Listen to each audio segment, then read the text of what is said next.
All right, let's use the rational zero theorem to find the possible rational zeros of this function, and then we'll plug in our options until we find 3 zeros, okay? So remember, the rational zero theorem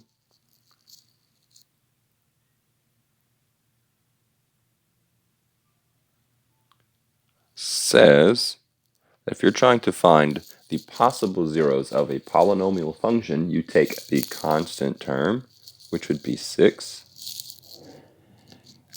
and the leading coefficient, which would be 1, and then you write out all the numbers that divide evenly into 6, all the numbers that divide evenly into 1.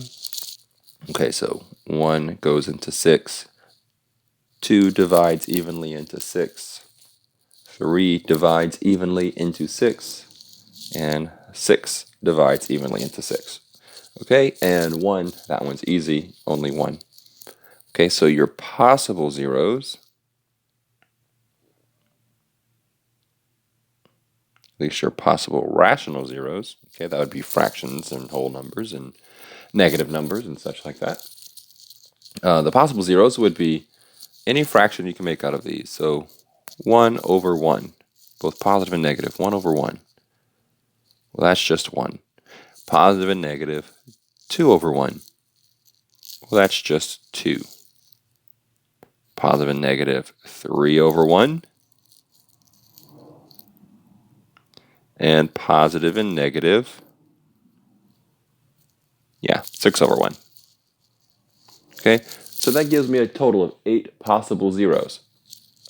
Okay, so now to figure out which ones are actually the zeros, I need to go down the line and plug them in, okay?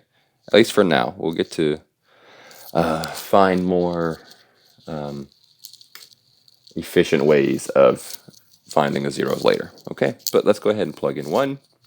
If I plug in 1, let's see, that's going to be 1 cubed minus 2 times 1 squared minus 5 times 1 plus 6. If I work that out, I get 0. So look at that. When I plug in 1 as an input, I get the output of 0. So one of my answers would be 1. Okay, then I go down the line, I plug in negative 1. If I plug in negative 1, it equals 8. So no good on that one. Let's plug in 2. If I plug in 2, I get negative 4. That's not 0, so that one's no good. Let's plug in negative 2.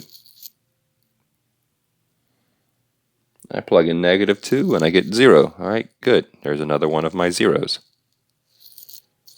Plug in 3.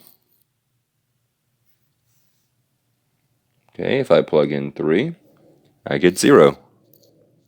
There's my third 0. So those are my 3 answers. Okay, I expect to find 3 zeros because the degree of this polynomial function is 3. So there should be 3 zeros accounted for.